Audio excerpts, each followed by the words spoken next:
Mari kita mulai ya live malam hari ini ya. Jadi Morgan Stanley beberapa waktu yang lalu itu abis ngedowngrade saham Indonesia. Dan ini barusan di-upgrade lagi. Kayak labil banget gitu ya. Labil banget ya Morgan Stanley-nya ya. Kamarnya serem. Ini klasik tahu tuh. Kamar mandinya juga klasik banget, mau lihat? Nanti ya. Cara join kelas gimana? Oh, aku pin dulu di sini. Langsung aja daftar di mvest.id_live. Itu teman-teman bisa belajar di hari Sabtu nanti. Aduh, jangan nakutin dong, masa bilang ranjangnya mirip di film Nyi Roro. Gimana sih? Aku lagi nggak sama suami loh. Ini unik gitu loh, jadi aku pilih karena unik. Kamar mandinya juga unik banget. Ntar aku kasih lihat ntar ya. Market lagi bagus-bagusnya, ini dalam negeri malah bikin masalah sendiri tuh. Jangan bilang kamarku serem, kamarku nice. Ini klasik. Nanti tak kasih lihat nanti. Awas kamu bilang serem-serem, aku sendirian di sini. Udah. Komen saya matikan, nggak boleh ngomong kamarku serem. Awas kamu. Nanti aku takutin gantian. Sahamnya serem, gantian kamu yang takut. Halo, yang di YT, yang di TokTok. Mari kita mulai. Yang di Igoi ada chartnya. Yang di TokTok as always aku kelihatan lebih cakep, lebih glowing. Mari kita mulai dari IHSG. IHSG mas sekarang udah nggak bisa dijadiin patokan lagi deh. Ini udah naik kemana-mana, tapi saham-saham itu sebenarnya baru mulai awal naik ya. Sebenarnya kalau ngelihat kondisi global, ini tuh bagus banget ya. Kondisi global dimana The Fed mau turunin suku bunga. Nah, aku mau langsung aja to the point. Intinya, teman-teman semuanya, BBRI ini kita udah mau, kalau ini baru breakout gitu ya, kita udah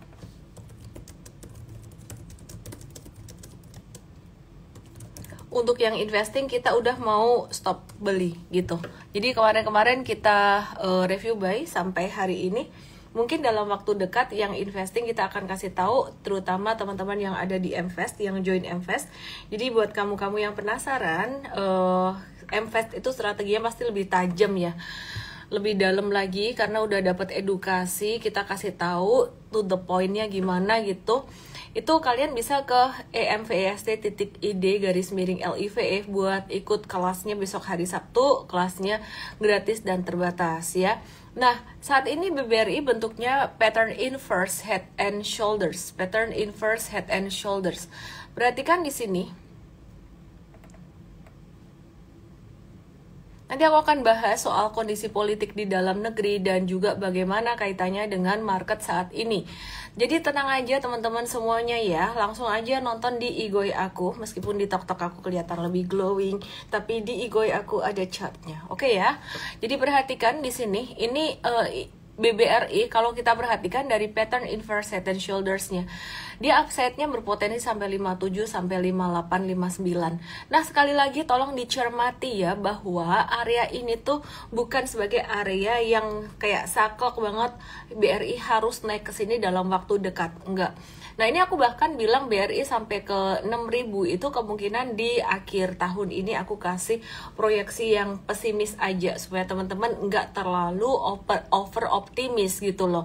Nah, jadi teman-teman semuanya, kita di Mvest udah mulai mau ngerem buy di saat teman-teman mungkin yang lain baru euforia BRI, kita mungkin beberapa saat lagi kita akan kasih tahu di Mvest kapan waktunya untuk boleh ngerem. Jadi Jumat kemarin dan hari ini tadi pagi kita kasih tahu teman-teman di Mvest untuk lu kalau belum punya udah langsung aja beli gitu loh, nggak usah banyak berpikir beda dikit-dikit harganya terus jadi pertimbangan gitu loh. Kalau investing udah cincai aja lah gitu loh, kan dari 5 hal untuk melihat pangsa pasar, bisnis model, mode, kemudian manajemen, profitabilitas, dan valuasi terakhir secara chart kita perhatikan itu udah masuk ini semua. Ya udah, berarti sebenarnya Kalau 5 itu udah, ya udah harganya cincai aja gitu ya. Yang penting udah cengli kita ininya analisisnya, oke? Nah, aku nggak bahas terlalu dalam lagi di sini BBRI, BBCA yang meskipun valuasinya kemahalan pun patternnya pattern bullish, cup with handle dengan potensi proyeksi jangka panjang yang masih cakep. BMRI, BBNI semuanya juga masih cakep. Dan sekarang aku mau ke BNGA. Nanti aku akan bahas kondisi politik di Indonesia dan kaitannya dengan pasar saham itu bagaimana. Nggak usah terlalu fokus ke situ dulu, kita akan bahas dulu apa yang terjadi belakangan ini, saham-saham ini, dan teman-teman nanti kita akan bahas di situ ya. Nah, ini BNGA hari ini tadi juga breakout, banyak saham perbankan hari ini tadi breakout termasuk BNGA. BNGA sebenarnya kalau secara valuasi, cara menghitung valuasi itu macam-macam. Tadi aku lihat sebuah konten yang menyebutkan BNGA, dia bilang BNGA valuasinya murah. Tapi menurut kami valuasi BNGA itu udah cukup mahal karena kita membandingkannya secara historical gitu loh. Jadi mungkin metode dia menilai valuasi itu ya lain-lain lah ya. Tapi kalau kita ngelihat BNGA valuasinya udah cukup mahal. Terus kemudian BMRI, BBCA udah cukup mahal. Tapi kalau ditanya cukup mahal tapi masih bisa naik nggak? Masih bisa naik gitu loh. Nah, sehingga di sini BNGA kita pilih untuk trading aja. Trading jangka menengah dan juga jangka pendek dengan volume transaksi tinggi berpotensi menuju sampai ke level 1985 atau 2000. Nah, kalau aku bilang berpotensi menuju ke area ini, kalian masih nanya kira-kira kapan. Nah, kalau 2000 kemungkinan di sekitaran bulan September nanti di pertengahan. Perlu ingat bahwa ketika The Fed nurunin suku bunga, ekspektasinya pada tanggal 18 September nanti, itu pasar saham belum tentu naik loh. Bisa jadi malah turun, bisa jadi naik, tapi jangan berharap pasar saham naik pada tanggal 18 September. Karena biasanya ketika suku bunga diturunkan, itu pasar saham sudah merespon sebelumnya, sudah istilah kata sudah discounted, sehingga pada tanggal 18 itu turun. Nah, kalau mau borong-borong atau beli-beli itu sebenarnya mulai dari masa-masa sekarang ini. Bahkan kalau aku bilang next week bisa jadi udah agak-agak telat gitu ya.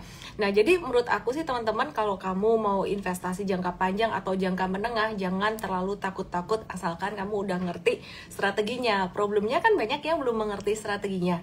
Kalau ngedengerin aku live kayak gini, misalkan ikutan beli BRI, ikutan beli BNGA, gimana? Oke sih, boleh-boleh aja. Tapi kalau kamu tidak paham strateginya, nanti naik turun sedikit kamu galau, bingung. Padahal kamu belum ikut invest, belum ikut M-Trade, gak ada yang nemenin. Nah, kalau kamu mau ada yang nemenin untuk long term investing, kamu bisa belajar di emvest.id_LIVE besok hari Sabtu, ikut Investstart. Tapi kalau kamu sudah pernah ikut Investstart, mau langsung join Invest-nya, program Invest kita, itu silahkan aja. Kalau kamu belum pernah ikut kelas 2 jam kita Investstart, lebih baik kamu ikut dulu besok hari Sabtu. Jadi kamu dapat gambaran Invest itu apa dan strategi kita dalam berinvestasi itu gimana. Intinya Investstart adalah webinar 2 jam yang menjelaskan tentang strategi investasi kita dan Invest itu apa. Oke ya. Terus saham PP gimana, nanti aku akan bahas juga. Kesimpulannya ya, saham-saham perbankan itu dalam jangka menengah panjang masih akan oke. Tapi dalam jangka pendek, kalau ada fluktuasi turun-turun dikit, itu normal ya, that's normal correction. Aku melihat untuk BNGA sendiri ini dalam waktu 1-2 hari ini masih ada potensi menguat. Tapi nebak jangka menengah itu lebih mudah sebenarnya daripada menebak jangka pendek. Artinya dalam jangka pendek ini faktor indecision-nya cukup banyak. Sehingga teman-teman kalau mau trading, kamu yang pemula, itu lebih gampang trading jangka menengah.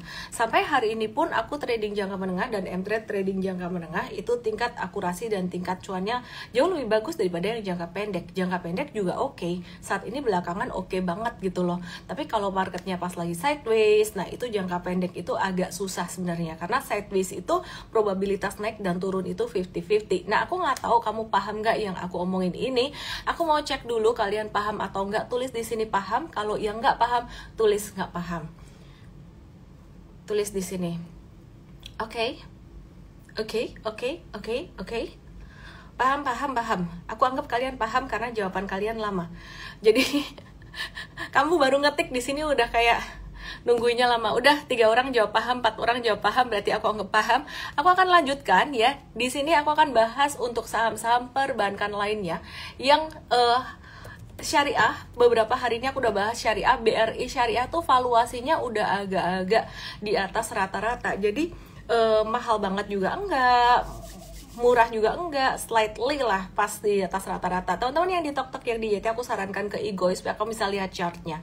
Nah di sini kelihatan patternnya BRI Syariah ini membentuk pattern cup it handle juga. Sebenarnya ini bukan pilihan utama aku, tapi buat kalian yang mau syariah, mungkin ini bisa menjadi pilihan buat kalian dengan potensi dia naik sampai sekitaran 2870. Mungkin nggak ke 2960 dulu dalam jangka pendeknya di situ. Nah, bagaimana dalam jangka menengah panjang? Jujur sih dalam jangka panjang dia masih bisa naik, tapi upside-nya aku masih lebih confident di BBRI dan juga di BBTN. Kenapa? Sekali lagi kalau jangka panjang kita melihat valuation. Oke ya, nah jadi ini BRIS kesimpulannya masih boleh beli enggak? Di atas 2680 dia tuh justru breakout dan melanjutkan tren naiknya, sebaiknya belinya malah di atas 2680 aja. Kalau di bawah itu sebenarnya ini posisi-posisi nanggung. Oke, sektor komoditas sudah lama aku nggak bahas, aku kepengen bahas juga nanti, tapi nanti ya aku masih kepengen bahas sektor keuangan dulu, dan beberapa hari ini sektor keuangan memang cukup aktif, dan sekarang aku mau bahas sektor keuangan dari perbankan digital.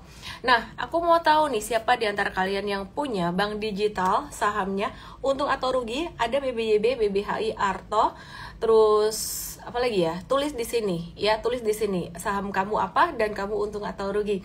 Yang di TokTok yang di YT boleh ke Igo yuk lihat chatnya, meskipun aku di TokTok nih kelihatan kayak Barbie. Oh my god, filternya di TokTok nih luar biasa banget. Miss, bahas keputusan MK dong. Jujur aku tuh capek ngelihat kondisi politik yang kayak gitu, tapi aku akan bahas nanti ya. Dari kacamata aku bagaimana. Workshop hanya di Jakarta, Philadelphia, ya, dan setahun hanya 2 kali dan sudah full. Di Januari nanti sudah full. Jadi aku sarankan kalau mau belajar secara online dulu, oke ya. Oke, ini banyak yang rugi, ada juga yang cuan. Sekarang aku mulai akan bahas dari BBYB. Jadi kalau kalian mau belajar saham dari aku sarankan mulai dari Investart dulu, webinar 2 jam, investasi saham, belajar investasi saham sebelum ke program Invest-nya. Biar kalian ngerti dulu strateginya Invest itu apa, biar ngerti. Ke emvest.id_LIVE hari Sabtu jam 10 nanti, oke? Nah, mari kita lihat ini BBYB. Keren kan? BBYB ini bagaimana? Perhatikan BBYB ini breakout dari tanggal 19 Agustus kemarin. Kalau Anda ingat-ingat, BBYB ini kita sempat cut loss pada tanggal 5 Agustus. Saya terang-terangan aja ngomong apa adanya.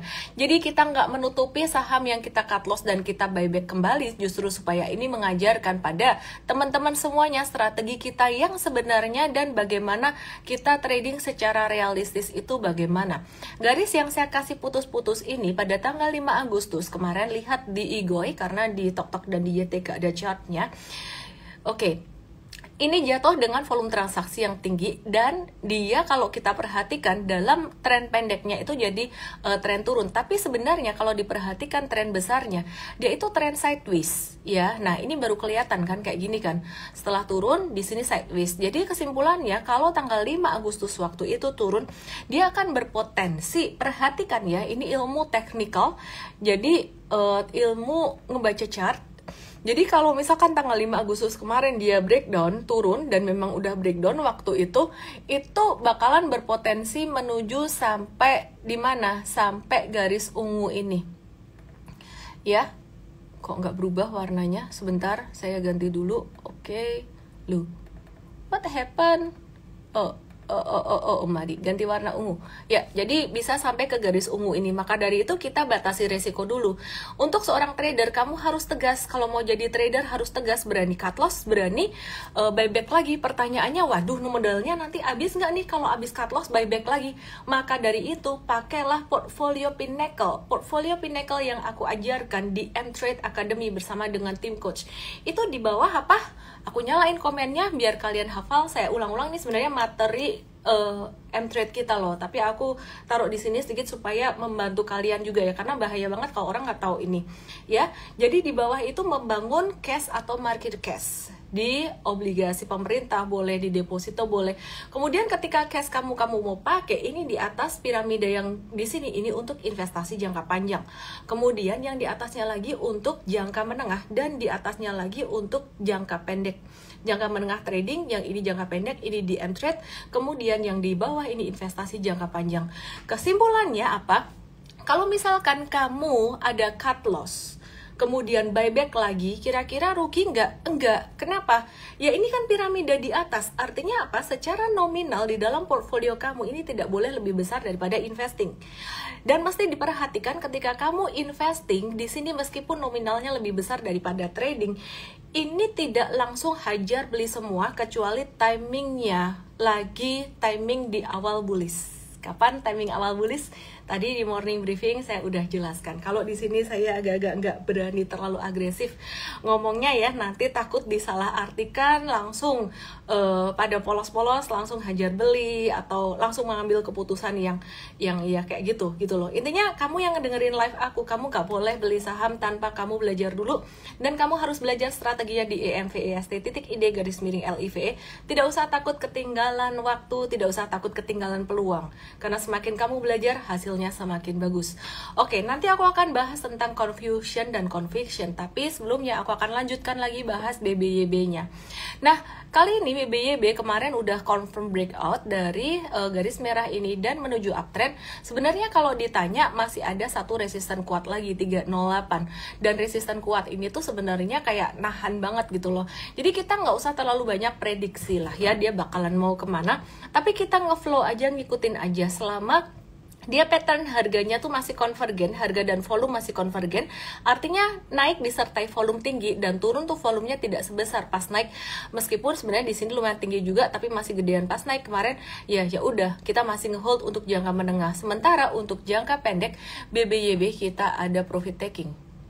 Ya, nah ini BBYB kemarin kita ada profit taking sekitaran 13%. Kemarin kita ada banyak profit taking, HMSP 8%, APLN 7%, MAPI 2-12%, semuanya untuk jangka pendek, sedangkan jangka menengahnya kita masih ngehold. Antam kemarin kita juga profit taking 10-11%, tapi jangka menengahnya masih hold. Nah, kemudian kita akan move ke Arto dan juga ke BBHI. Nah, perhatikan di sini, ini Arto kemarin kita ada buy breakout untuk trading jangka pendek ya. Dan ini beda banget sama si BBYB tadi. Aku udah sempat bahas sebenarnya kemarin. BBYB itu patternnya tuh masih di sini. Nah, sedangkan Arto udah jalan duluan, sehingga Arto ini udah cenderung lebih uptrend. BBYB baru mau memulai. Secara fundamental BBYB ini dia bisa dibilang ada tanda-tanda mau turn around dari rugi, itu ada tanda-tanda dia mulai akan menuju ke keuntungan gitu loh, meskipun lagi agak-agak rough juga ya dengan kondisi market yang seperti saat ini. Perbankan digital tuh itu tuh harus bayar bunga yang lebih mahal daripada perbankan yang non digital kayak for big banks gitu loh ya. Jadi biaya beban bunganya dari perbankan digital ini jauh lebih besar gitu. Itu yang jadi satu tantangan. Maka dari itu untuk perbankan digital kayak BBYB, Arto itu kita nggak berani buat long term investing ya, buat trading aja. Nah, Arto gimana? Singkat cerita, buat yang di TokTok, yang di YT boleh ke Igoy untuk melihat chartnya. Yang Arto sendiri perhatikan di sini dia bakalan menuju sampai ke 3150, bahkan sampai ke 3370 atau 3400-an dalam rentang waktu pendek. Tapi tetap hati-hati dengan segala kondisi ketidakpastian saat ini. Arto ini termasuk high risk, kamu harus siap cut loss kalau trading ini dengan kondisi saat ini pemerintahan lagi kayak gini juga. Khawatirnya yang saya khawatirkan sebenarnya kalau terjadi demo atau apa, semoga sih enggak, semoga kondisi semuanya kondusif, aman, kita berdoa aja. Kalau sampai terjadi kayak gitu, itu bisa mempengaruhi kepercayaan investor asing untuk masuk ke Indonesia. Padahal kondisi sekarang secara makro global tuh lagi bagus. Kalau sampai terjadi kayak gitu, itu nggak bagus banget. Tapi tidak usah khawatir secara berlebihan, saham-saham kamu yang kamu sudah investasi jangka panjang, BBRI dan ASII itu masih layak untuk diinvestasikan. Wah, kalau gitu gimana, aku udah all in. Ingat, saya sendiri juga kepengen banget ya ngejual tanah, ngejual investasi yang lain untuk masuk ke saham semua. Tapi seperti yang saya bilang di morning briefing tadi pagi, tetap gunakan akal sehat neokortex kita. Jangan pakai otak mamalia atau otak reptil kita, otak mamalia, otak serakah, reptil, otak takut gitu loh, takut kiasu, jadi ya otak reptil, kalau mamalia tuh otak serakah gitu loh. Ya jadi pakai otak neokortex atau otak manusia yang modern gitu loh. Intinya tetap, meskipun kamu masukin cash saat ini ke saham, aku sendiri ada masukin semua cash aku yang tersisa untuk masuk di saham. Tapi investasi yang lain, investasi ada dua macam, yang satu untuk bertahan, yang satu untuk bertumbuh. Untuk yang bertahan ini artinya sewaktu-waktu kamu membutuhkan cash atau dana liquid, kamu punya. Sewaktu-waktu kalau yang ini kamu mau bertumbuh, kamu punya duitnya juga gitu ya. Nah pertanyaannya, kenapa nggak semuanya ditaruh ke investasi yang bertumbuh? Nah kalau kamu misalkan ada peluang yang lain, saya nggak tahu peluang di saham maupun di luar saham, kamu kehabisan cash. Prinsipnya orang tuh nggak boleh kehabisan cash. Berkshire Hathaway, Warren Buffett mengajarkan tidak boleh pernah kehabisan cash. Ya, meskipun sedikit kamu tetap harus punya cash. Ada satu perusahaan yang aku suka banget dan dia sering kali akuisisi ketika terjadi crash besar. Contohnya kemarin ketika pandemi ada crash, dia justru malah akuisisi, Pakuan Jati. Dan ya kita suka, meskipun valuasinya sekarang agak mahal dibandingkan dengan BSDE dan SMRA, Pakuan Jati ini menarik. Oke. Udah lama aku nggak buka komennya, aku mau buka komennya, dan sekarang aku mau move ke sektor yang lain. Aku mau move ke sektor komoditas yang di tok-tok dan di YT. Boleh dong ke Igoy supaya bisa lihat chartnya? Boleh ya, aku bahas saham Antam sekarang. Nah bagaimana dengan saham Antam saat ini? Nanti aku akan bahas untuk market bagaimana secara garis besar. Kembali lagi, ada banyak faktor ketidakpastian di market. Oke, perhatikan di sini 1 2 3 di sini 1 2 3 Antam. Ini sideways 1 2 3. Antam ini masih bisa naik. Disclaimer Bapak Ibu yang belum belajar saham, apalagi kalau yang ini saham trading kamu belum belajar di M-Trade Academy, jangan coba-coba kamu ikut beli. Nggak boleh banget ya, yang di tok-tok yang di YT ke Igoy aja untuk melihat chartnya. Kamu kalau mau ikutan beli saham trading, kamu harus sudah bergabung di M-Trade Academy, dan tidak boleh di M-Trade hanya nonton stock pick aja, kamu harus nonton e-course kita. M-Trade itu berizin penasehat investasi oleh OJK, satu-satunya ya perusahaan penasehat investasi influencer. Ada perusahaannya, tidak berdiri sendiri sebagai Ellen, dan ada izin dari OJK.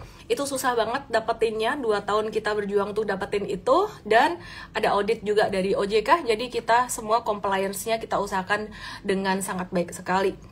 Ya, perhatikan di sini Antam ya, sekali lagi saya ulangi, Antam di sini habis breakout dari pattern falling wedges, dan secara probability, possibility-nya Antam ini masih bisa melanjutkan uptrend. Sekali lagi saya ingatkan, saya tidak mau terlalu bombastis. Kalau misalkan saya bilang possibility naik masih cukup besar, bukan berarti tidak ada possibility turun, dimana di sini saya selalu mengingatkan akan adanya resiko. Bahaya banget kalau misalkan kalian dengerin pengajar yang tidak memberitahu resiko. Pokoknya optimis untuk satu saham, hati-hati sekali ya, hati-hati sekali. Di situ saya mulai, dulu saya juga pernah kena, akhirnya saya terus belajar dan menjadi jauh lebih realistis baik ketika belajar maupun mengajar itu sendiri. Nah, jika Antam turun, resiko terburuknya sampai di level berapa dalam beberapa hari ini? Kemungkinan sampai 1400, dan itu merupakan area retracement yang sangat bagus sekali. Yang di tok-tok yang di YT boleh ke Igoy untuk bisa lihat chartnya. Terima kasih nasi rendangnya dan bunganya yang di tok-tok. Nah, jadi Antam ini justru kalau dia turun sampai ke 1400, ini malah ditungguin gengs. Tapi kemungkinannya kayaknya nggak bakalan sampai ke situ, karena 3 hari ini sideways dengan volume kecil. Bisa jadi dia lanjut breakout lagi. Bagaimana dengan harga komoditinya? Karena kita selalu lihat harga komoditi nikel futures bagaimana. Nah, yang menarik, kita justru malah lebih melihat harga nikel daripada harga emas, karena kita lihat pergerakan harga saham Antam ini banyak relate dengan nikelnya daripada emas. Nikel masih sideways aja, ini mirip banget kayak chart Antam dan chart Inco. Dia turun, kemudian ada falling wedges, kemudian naik di sini. Jadi masih sideways aja. Jadi untuk Antamnya sendiri, meskipun chartnya udah bagus banget, kalian jangan all in ya. Di M-Trade ini dikasih tahu untuk berapa persen maksimal boleh buy di sini. Nah, terus kemudian selain Antam, kita mau lihat untuk saham Inco. Ini yang diem-diem beberapa hari nggak dibahas lagi. Tapi sebenarnya dia tuh masih normal sideways, normal retracement retracement aja. Sampai angka berapa dia boleh dikata normal. Yang pertama batasnya di 3.800, batas kedua di 3.720. Artinya kalau turun di bawah 3.800, kamu sudah mulai harus hati-hati atau waspada. Di bawah 3.710 itu sudah mulai harus batasi resiko. Nah, untuk dua saham ini masih menarik untuk ditradingkan, tapi sekali lagi disclaimer buat kalian yang belum belajar saham sama sekali, baik investing maupun trading, tolong jangan beli saham dulu, belajar dulu di EMVEST.id/LIVE, itu program kita yang paling dekat hari Sabtu nanti jam 10. Jika kamu sudah pernah ikut MVestart, kamu mau ngulang lagi boleh, materinya sama, atau langsung ke MVest boleh. Tapi jika kamu belum pernah ikut sama sekali, kamu wajib ikut ini, EMVEST.id/LIVE. Aku mau update untuk beberapa hal yang lain, tapi sebelumnya aku mau cek kalian dulu, gimana kabar kalian? Antam, Inco, dan lain-lain aman? Sahamnya gimana? Cuan dari saham apa aja? Nah, ada kabar dari Morgan Stanley. Morgan Stanley itu mengupgrade saham-saham Indonesia dari underweight jadi equal weight, padahal beberapa waktu itu di bulan Juni itu turun ya peringkatnya. Jadi sebenarnya saham-saham yang masuk ke MSCI, BBHI kelupaan. Oke.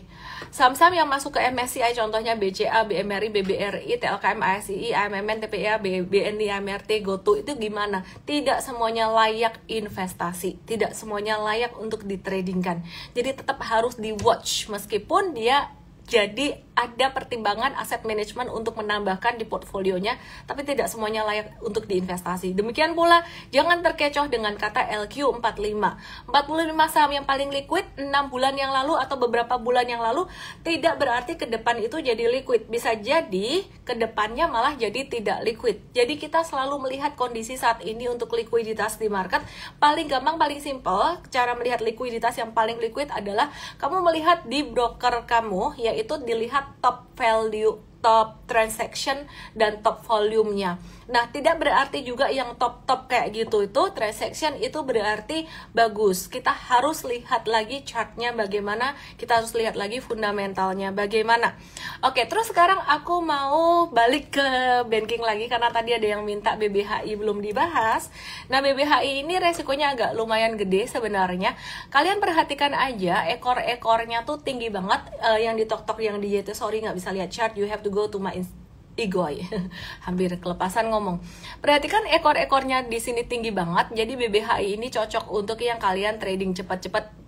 Yang scalping definitely not me. Saya nggak suka scalping karena scalping itu menurut saya capek nungguinnya, bayarin biaya fee brokernya lumayan, dan orang kaya yang benar-benar kaya itu nggak ada yang scalping. Jadi mereka investing, tapi kalau aku akan combine juga dengan jangka menengah itu tadi. Semakin kecil rentang waktu tuh sebenarnya kamu nggak bisa masuk semakin banyak di saham Indonesia, karena saham Indonesia likuiditasnya dan size-nya tuh nggak bisa gede banget gitu loh. Oke, semoga bisa dipahami. Kalau nggak bisa dipahami ya sudahlah. Oke, sekarang aku mau ke saham. Ini ada yang bilang Komo, MTech, Harum. Cek dulu, MTech juga lagi akumulasi, kita lagi watch juga. Harum kita lagi nge-watch juga. Terus aku mau ke construction. Matiin dulu komennya ya, biar bisa kelihatan jelas. Nah, PTPPE. Ya, PTPP yang di tok-tok yang di YT, boleh yuk ke Igo yuk, dilihat di sini yuk. Ini makin malam kok makin rame ya. Di sini udah jam 10 malam by the way. Ya, ini PTPP beberapa hari ini turun, dan perhatikan di hari keduanya, Pak, setelah dia naik tanggal 14 Agustus, itu ada jatuh dengan volume transaksi lumayan gede. Jadi sebenarnya nyangkuters itu banyak yang keluar di sini. Nah, ini kayak handuk yang diperas. Kalau handuk tuh kan kalau basah kan berat ya. Makin dia diperas, makin nyangkutersnya makin dikit. Mungkin di atas masih ada nyangkuters lagi. Tapi setidaknya nyangkuters di harga ini tuh udah mulai agak-agak berkurang. Dan perhatikan semakin ke belakang volumenya semakin kecil, di mana harga dan volume itu konvergen. Singkat cerita, untuk PTPP ini masih bisa kamu watch untuk trading jangka pendek ya, untuk PTPP dan juga jangka menengah. Aku perlu ingetin resikonya yang di tok-tok yang di YT. Kalau mau lihat chart ke Igoy, Resikonya untuk PTPP trading di sini ini bukan yang resiko yang rendah, termasuk resiko yang cukup tinggi mengingat fundamental dari perusahaan sebenarnya PTPP paling bagus dibandingkan dengan sektor construction yang lainnya, tapi masih agak-agak berat ya karena tidak hanya fundamental, teknikalnya juga bekas jatuh dalam banget, banyak yang rugi sampai puluhan persen, mungkin 70, 80, bahkan mungkin ada yang 90% juga gitu. Nah, terus kemudian Adikarya di sini juga sama, patternnya mirip sekali sampai hari ini masih oke, membentuk pattern pennant dan kalian harus tetap update terus. Di M-Trade kita update secara real time. Jika breakdown dari 290 ini jadi nggak bagus. Sedangkan di PTPP ini kalau breakdown dari ding ding ding ding, yuk, dia breakdown dari level 426 atau 420 ini jadi nggak bagus. Jadi kita tapi mesti lihat volume juga, jadi mesti ada update secara real time. Nah, jadi kalau ditanya dalam jangka pendek PTPP dan ADI ini masih menarik, tapi tetap ada resikonya and you have to prepare for the risk ya. Jadi harus belajar dulu di Trading Academy M-Trade. Trading Academy M-Trade itu ada webinar pengenalannya, kemungkinan sekitaran 2 atau 3 minggu lagi. Sekarang sih saya sarankan kamu belajar investing dulu, karena sekarang waktunya investing saham-saham yang valuasinya murah itu sudah mulai beranjak naik pelan-pelan. Nah, oke, sekarang saya mau buka beberapa saham yang mungkin ini ya, kalian nanya kayak saham TLKM. Tadi pagi di gathering kita, gathering M-Fast dan M-Trade, itu ada pertanyaan yang menurut aku tuh cukup menarik gitu. TLKM jujur waktu itu pernah masuk di dalam M-Fast, kemudian kita keluarkan dari rekomendasi beli dan kita masih masukkan dalam rekomendasi hold ya. Jadi untuk TLKM sendiri sebenarnya kenapa ya kok masih di hold tapi nggak disuruh buy lagi? Salah satu pertimbangannya kalian tahu, kita nggak suka dia ada investasi di GoTo lumayan besar dan dia perusahaan BUMN. ASI juga ada di GoTo lumayan gede. GoTo sekarang lagi posisi rugi gitu loh, kalau posisi untung nggak apa-apa, tapi kalau perusahaan BUMN investasi rugi itu nggak boleh banget gitu loh, itu secara peraturan tuh nggak boleh banget. Nah, dari situ kita mencoba untuk waspada atau berhati-hati. Tapi buat kalian yang sudah punya TLKM, buat kalian yang sudah punya ini, secara operasional perusahaan ini tuh sebenarnya nggak apa-apa. Perusahaan ini tuh sebenarnya masih kuat, masih bagus secara operasional, secara fundamental masih kuat gitu loh. Cuman memang ada tekanan dalam jangka pendeknya dia ya. Jadi kalau ditanya apakah masih bisa naik, masih bisa. Dan jangan terburu-buru untuk average down. Saya sih nggak suka average down satu saham. Ketika saya ada saham rugi, saya akan pakai duit saya untuk ke saham lain yang lebih potensial gitu ya. Dalam hal ini beberapa waktu yang lalu, last week, kita tuh di M-Trade dan di M-Fast tuh cerewet banget ngebahas tentang BBRI dan juga ASI, dimana sekarang udah lumayan naik. Jadi hari ini tanggal 21 Agustus kita ada morning briefing untuk M-Trade dan M-Fast. Kita tegesin, karena masih banyak yang nanya di WA community, karena kita gathering pun gak ditonton gitu loh. Kadang-kadang ada yang masih nanya masih boleh beli nggak, masih boleh beli nggak. Kita tegesin hari ini, lu punya gak punya, kalau kamu gak punya, kamu mau beli, udah hari ini beli, gak usah mikir naik turun lagi. Oke ya. Terus kemudian saya akan bahas lagi saham apa nih ya. Ini banyak yang nanya apa, aku cek dulu di question.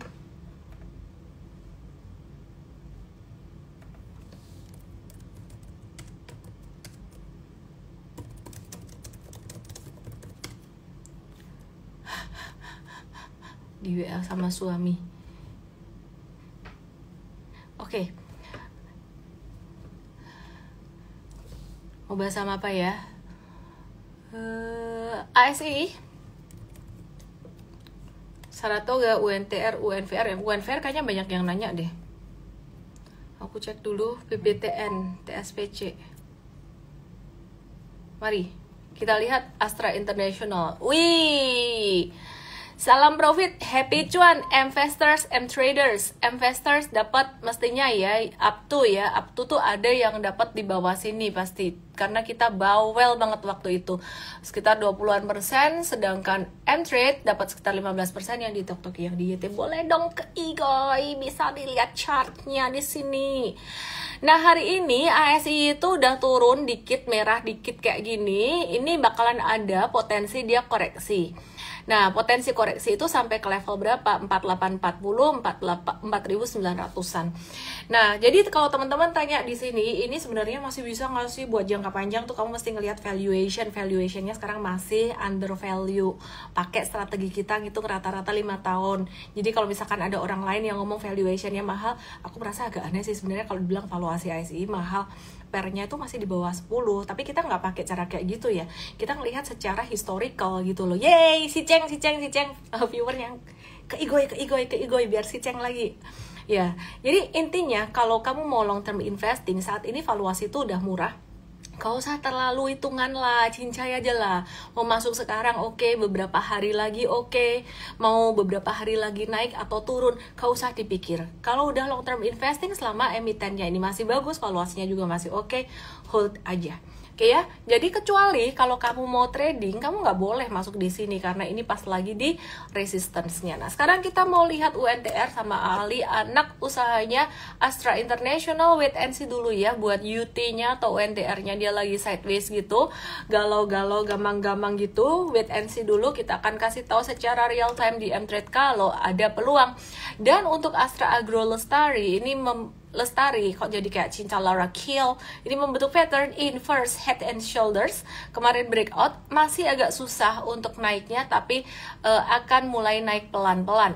Sekarang aku akan bahas untuk saham-saham yang lagi di bawah kayak gini. Secara technical, Unilever ini udah secara monthly chart lagi udah di bawah banget gitu loh. Oke, ini udah di bawah banget ya. Kalau beli buat long term investing bagaimana? Ini spekulatif, tapi ada potensi dia membentuk bottom di sini ya. Ini ada potensi. Artinya bottom tuh apa? Bottomnya tuh ya artinya udah mentok jatuh di sini. Sebenarnya resikonya kecil sih ya kalau kamu beli di sini, ntar breakdown dari 2.300 ya tinggal cut loss gitu loh. Kalau galau-galau, dapatnya murah banget, tapi naiknya pelan. Resikonya itu perusahaan yang valuasinya terdiskon dibandingkan dengan beberapa tahun yang lalu ya. Jadi kalau kamu ngomong Unilever valuasi sekarang terdiskon dibandingin saham yang lain, nggak bisa. Kenapa? Sektor consumer goods valuasinya selalu mahal. Jadi kalau kamu mau lihat valuasi sektor consumer goods harus dibandingkan dengan 5 tahun, 10 tahun sebelumnya, saat ini tuh lagi murah. Terus aku mau buka lagi untuk SMGR, ini juga potensi udah bottoming di sini dan dia membentuk pattern di sini, supportnya naik terus ya. Ada potensi akumulasi. Disclaimer on gengs untuk SMGR dan Unilever karena saham-saham ini bekas jatuh banget jadi agak berat. Kemudian aku akan buka lagi untuk saham yang bekas jatuh lainnya. Tadi ada TLKM udah. Oke, HMSP dan GGRF. HMSP ini habis ngasih cuan di M-Trade yang lumayan banget. Jadi M-Trade kemarin, wih, hijau semua nih, cuit-cuit. Ini ada merahnya, kasih lihat juga dong, biar nggak dibilang pamer cuan doang gitu loh. Ya, ini jadi M-Trade habis cuan beberapa saham kayak Indofood, Antam, MAPI, HMSP 8-10%. Kita profit taking di jangka pendeknya di sini di tanggal 20 Agustus kemarin, dan sekarang kita lagi nungguin lagi dia turun sekitaran 720 730 untuk kita masuk lagi buat jangka pendek. Asik nggak? Asik kalau udah ngerti strateginya. Nah, kalau belum ngerti strateginya, aku sarankan belajar dulu. Jangan kau coba-coba ikut beli hanya dari live, baik live aku yang setiap hari ini ya. Jangan kau coba-coba beli hanya dari live aku. Oke ya, coba dilihat M-Trade itu ada masuknya di level 710 di sini ya. Dan sekarang kita masih hold untuk jangka menengah. So, terus terang kita juga lagi nge-watch saham gudang garam. Jadi saham-saham kayak gini, kalau saham-saham menurutku yang ya lagi sunset pun investor gede udah mulai ngelirik, berarti ini kayaknya udah awal-awal dari bull market sih. Wait, tapi pemerintahnya kayak gini, ini nanti asing gimana dong?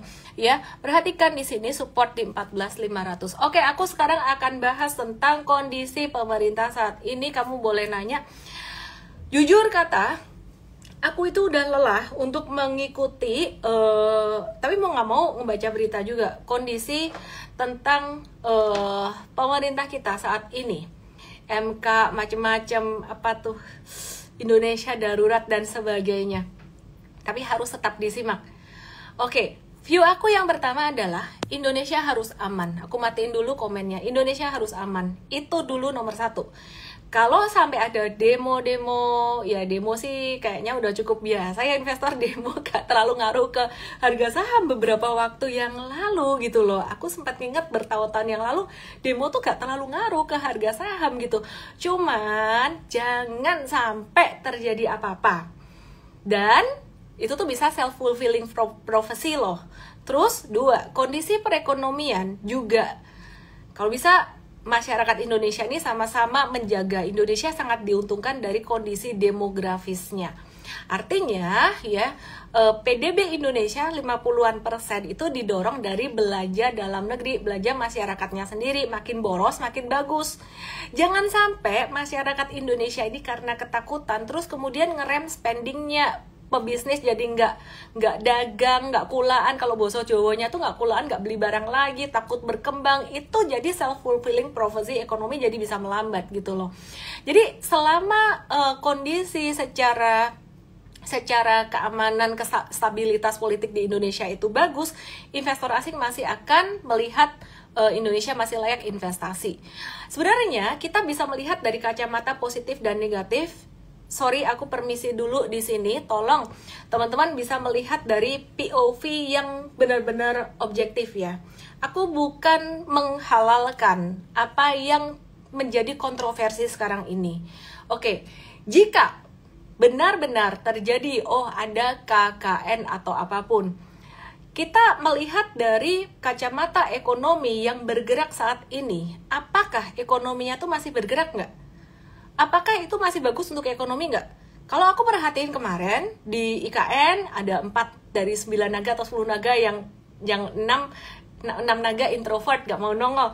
Tapi kalau aku perhatikan orang-orang kaya di Indonesia, bos-bos di Indonesia, ya itu mereka tuh udah gini semua sama pemerintah yang sekarang ini. Jahat nggak? Bagus nggak? Loh, kita jangan melihatnya dari situ kan. Aku melihatnya dari kacamata pengamat saham ya, praktisi saham ya. Aku melihatnya secara perekonomian, apakah itu akan membantu perekonomian bergerak? Iya, sangat membantu sekali. Pros and cons. Dimana cons-nya di belakang, pasti ya kita nggak seneng dong kalau kita bayar pajak duitnya, misalkan dikorupsi atau apapun, kita nggak seneng gitu loh. Cuman ya selama perekonomian masih bergerak, selama Indonesia aman, investor asing masih akan masuk ke Indonesia. Jadi kita doakan saja Indonesia itu baik-baik saja. Dan jangan terlalu banyak nonton berita yang sifatnya apa ya, menakut-nakuti atau bukan menakut-nakuti. Gimana Anda merespon secara lebih objektif aja. Berita pasti akan dibuat untuk menarik perhatian Anda, baik membuat Anda excited atau membuat Anda takut. Pasti itu. Gempar lah, apalah gitu loh. Itu pasti, resesi dan sebagainya. Ingat, hanya dalam beberapa hari aja berita tuh bisa berbalik. Bank of America ngeluarin berita Amerika tuh gak resesi loh. Siapa bilang Amerika resesi? Samrul apaan tuh? Loh, kok bisa berbalik kayak gitu? Maka dari itu kita harus objektif melihat itu. Kita melihatnya, M-Trade dan FS melihatnya, ini adalah kesempatan yang bisa didapatkan untuk window dressing nanti. Kalau dari Samrul yang kemarin. Kalau dari kondisi politik dalam negeri, investor asing pasti tetap akan memperhatikan. Itu tetap akan diperhatikan. Buktinya kemarin Morgan Stanley ada atau investor asing di mana ya? Morgan Stanley kalau nggak salah ya, ada ngasih satu view yang kurang bagus di Indonesia untuk Indonesia terkait dengan besarnya anggaran yang dikeluarkan untuk makan siang gratis. Cuman lihat aja sendiri beritanya dibalik gitu loh. Gak usah terlalu pusing lah berita. Jadi yang perlu kita perhatikan nomor 1 banget ya, kondisi mikro perusahaan itu juga diperhatikan. Selain makro, perusahaan yang bagus, kalau makronya lagi gak bagus, dia itu justru malah turun dan memberikan valuasi yang murah. Maka dari itu kamu jangan sampai kehabisan cash. Meskipun sekarang ini kayaknya tanda-tanda bullish, tapi kamu gak boleh kehabisan cash. Jangan semua duitmu dihabisin juga buat BRI, ASI, dan saham-saham murah itu. Jadi maksud aku sih gak perlu terlalu takut dengan kondisi yang seperti ini. Aku udah di pasar saham sejak tahun 2007, itu melalui berbagai macam hal. Baik yang menakutkan, baik yang enggak menakutkan, yang membuat excited. Satu hal, Bull market, born on pessimism, grow on skepticism, mature on optimism, and die on euphoria. Sekarang lagi skeptis. Jadi kalian nggak usah terlalu takut di situ. Fokus belajar strateginya aja. Di hari Sabtu nanti jam 10 di emvest.id_live. Aku ingin kasih tahu satu hal buat kamu yang sangat penting sekali. Sangat penting sekali, baik yang di ego, yang di tok-tok, yang di YT. Satu hal yang sangat penting sekali, tapi yang jarang banget dipahami atau disadari oleh investor, trader, ataupun gambler. Yang sangat jarang dipahami adalah untuk menjadi seorang investor saham, trader saham yang sukses, bukan gambler saham. Caranya, kamu harus banget punya conviction. Conviction adalah keyakinan untuk bisa mengambil keputusan dengan tegas. Jadi Mvest, Mtrade ada e-course-nya tuh dimanfaatkan, pelajari mindset-nya, pelajari ilmunya baik-baik. Kalau tidak, kamu akan menghadapi yang namanya confusion, kebingungan. Ngedengar strateginya Ellen, loh kok katanya begini marketnya turun. Strategi itu akan diuji, sistem itu akan diuji oleh waktu. Ngomong ASI, value investing di ASI, diuji nggak sama waktu? Diuji. Sejak dividen dibagikan, waktu itu ASI nggak naik, tapi turun terus. Sekarang dia naik. Udah naik baru berbondong-bondong masuk. Biari waktu turun pada takut. Sekarang berbondong-bondong masuk. Gitu loh. Ya, jadi waktu itu saya memang ada ngomong BRI support di bawah 41 tuh 38. That's the worst scenario. I have to tell you the truth, resikonya di situ. Tapi kalau sampai di situ masuk aja. Kalau nggak sampai di situ ya tetap harus masuk. Gitu loh. Ya, intinya kamu harus punya conviction dengan cara belajar mindsetnya Mvest. Belajar mindsetnya Mtrade. Strategi itu wajib banget dipelajari kalau kamu mau sukses di saham tuh. Nggak bisa cuman ngedengerin recommendation. Kamu ngedengerin recommendation orang, ngedengerin recommendation saya bisa sehari 2 hari aja. Kalau kamu bisa pas lagi market bullish aja. Kalau pas marketnya lagi turun, itu akan bingung banget. Apalagi kalau udah ngikutin banyak influencer, banyak edukator, ilmunya tuh beda-beda, kungfunya tuh beda-beda, kayak masing-masing bawa agamanya sendiri-sendiri. Jujur aja, kenapa saya sekarang nggak pernah live sama influencer lain? Karena keyakinannya tuh beda, followernya bingung, gitu loh. Ya kita berteman, tapi keyakinannya beda. Saya nggak trading brand saat ini. Kalau pas lagi timingnya bagus, kita trading juga ya. Tapi teman saya yang trading itu. Anyway, aku mau bahas tentang satu saham, bisa dilihat di sini, yang di tok-tok, yang dia bisa ke Igoy untuk bisa lihat ini. Ini aku mau bahas satu saham ini.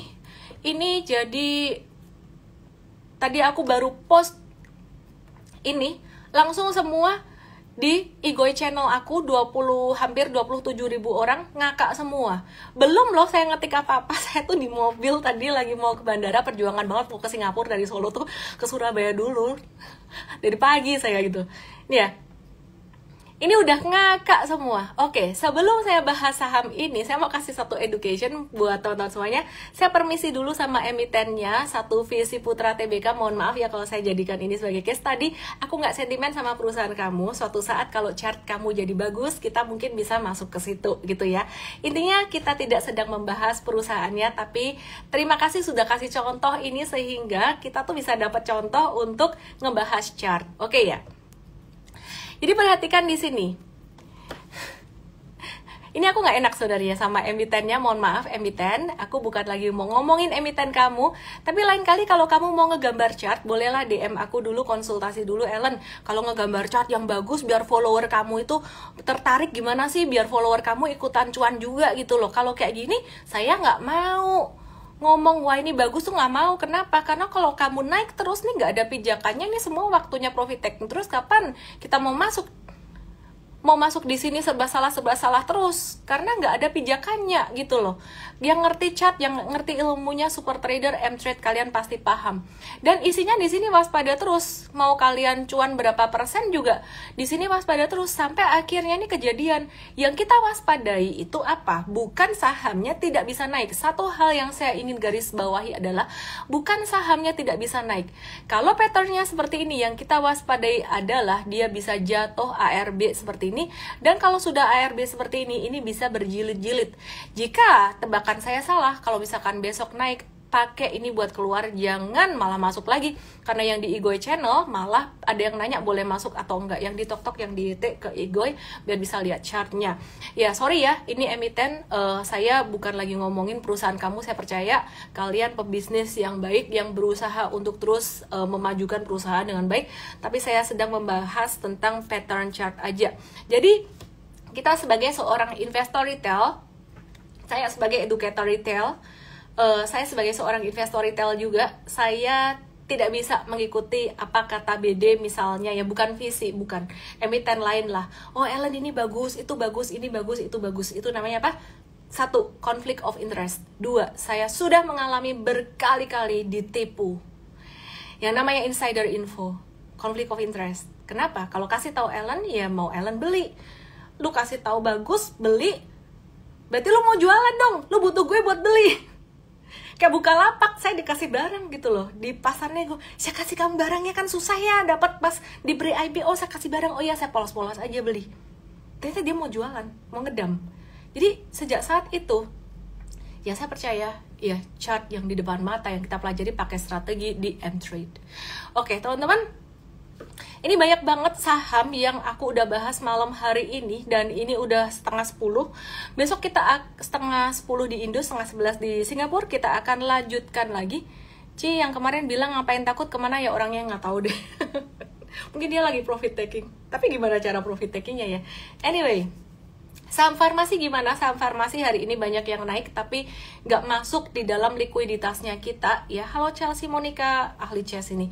Jadi nggak masuk di dalam screeningnya kita, masuknya itu sebagai emiten yang berlemak lah, you know what I mean, yang kita sayang jantung kita sayang tenggorokan kita biar gak radang tenggorokan ya, kita mau diet portfolio biar portfolio kita tuh sehat, slim, sehat, dan kuat ya. Iki opo nih, Roni Herianto, aku terjatuh dan tak bisa bangkit lagi. Oke, jadi kira-kira itu aja teman-teman. Malam hari ini mau nyanyi gak ya? Aku udah kehilangan ide mau nyanyi lagu apa. Anyway, soal kondisi yang terjadi di pemerintahan saat ini, kalian tahu kan ya jawaban aku apa? Tadi sudah aku ulang, IHSG merah miss, tadi bukannya mau turun ya. Oh ya, aku cuma mau ingetin waspada. Ketika orang-orang ketakutan, di situ justru ada peluang. Ketika orang-orang sudah mulai euforia, kamu justru hati-hati udah mulai ngerem dalam jangka pendek. Long term sekarang masih ada peluang, tapi short term akan ada normal retracement. Itu kata-kata penutup aku hari ini. Jadi kayak saham ASII itu bakalan ada normal retracement. Siap-siap ya. Oke, lagu Yura udah lupa karena saya lapar. Di sini ada banyak cemilan. Jadi aku lagi diet tapi parah banget. Masa tadi di Guardian sempat-sempatnya beli ini. Nggak dimakan sih, cuman diliatin aja. Kok ada geludak-geludak ya? Mungkin suaraku terlalu keras. Saham Pak PP belum dibahas, besok ya di morning briefing besok ya. Ci pengen di saham lagi udah lama enggak, ya udahlah kamu ikut aja EMVEST.id _LIVE hari Sabtu jam 10. Saya LMA, salam profit, dan thanks to all team MVest dan M-Trade. Ini semua kerja keras bareng-bareng, bukan cuma Ellen doang. Dadah, apa sih serem-serem? Oh, mau lihat yang klasik-klasik? Ini sederhana, aduh, ini ketok-tok aja lah ya, ketok-tok ya, kalau yang alay-alay begini ketok-tok aja lah ya. Apaan serem-serem?